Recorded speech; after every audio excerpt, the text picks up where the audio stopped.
সকলোৱে বিচাৰে। সুখ শান্তিৰে থাকিবলৈ আৰ্থিক স্বাচ্ছন্দ্য খুবেই প্ৰয়োজন। সংসাৰত শান্তি থাকিলেহে এজন মানুহৰ জীৱন আনন্দৰে ভৰি পৰে।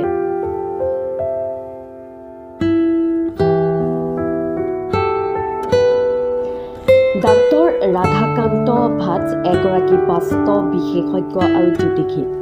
তেওঁ কয় যে কেইটামান বাস্তৱ টিপছ আছে যি শাৰীৰিক আৰু মানসিক স্বাস্থ্যৰ লগতে অৰ্থনৈতিক উন্নতিও কৰে।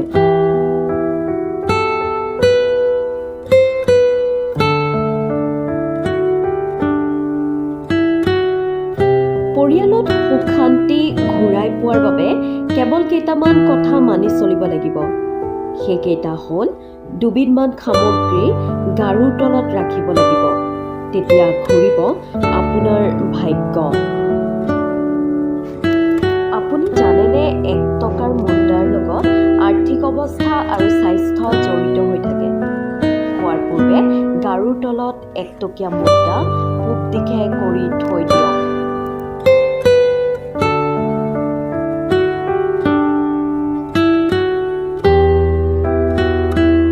পুৱা উঠি আকৌ সেই মুদ্ৰাটো নিজৰ বেগত সুমুৱাই থৈ নিদিব।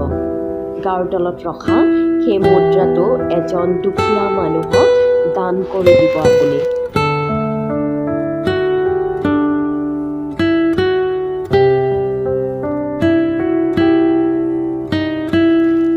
এই কামটো দৈনিক কৰক আৰু ইয়াৰ উপকাৰিতা চাওক। এই কামটোৰ ফলত আপুনি মানসিক অৱসাদৰ পৰা মুক্তি পাব।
সহজ সৰল মানুহবোৰ অলপ কিছু পালেই সুখী হয়।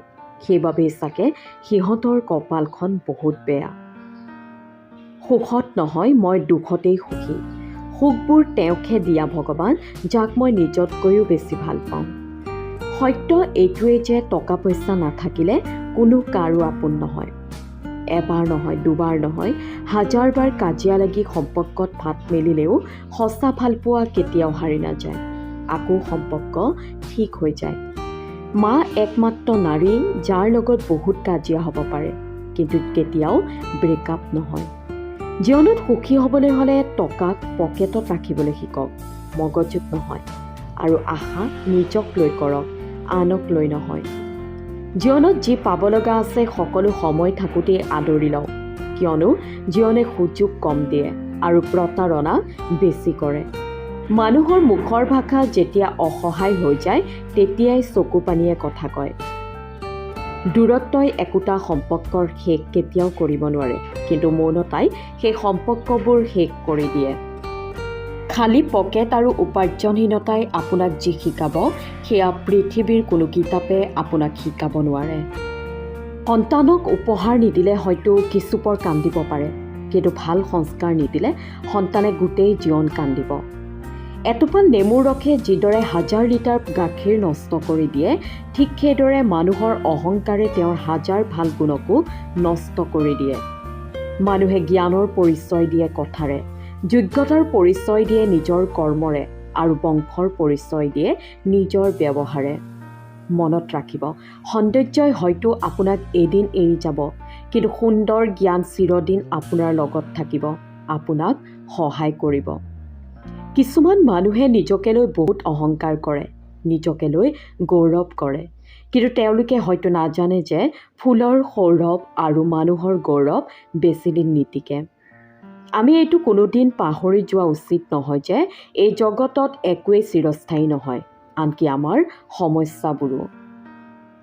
স্বাস্থ্য, সম্পত্তি, ক্ষমতা, ভালপোৱা এই চাৰিটাক লৈ কেতিয়াও অহংকাৰ নকৰিব। দেখিব যে যি বস্তুটো আমাৰ কাষত নাথাকে আমি সেইটোকে পাব বিচাৰোঁ, আৰু যিটো আমাৰ কাষত থাকে আমি সেইটোকে গুৰুত্বহীন কৰোঁ, অৱহেলা কৰোঁ। মানুহে আনৰ পৰা পোৱা সন্মান আৰু আপোনজনৰ পৰা পোৱা অপমান কেতিয়াও পাহৰি নাযায়।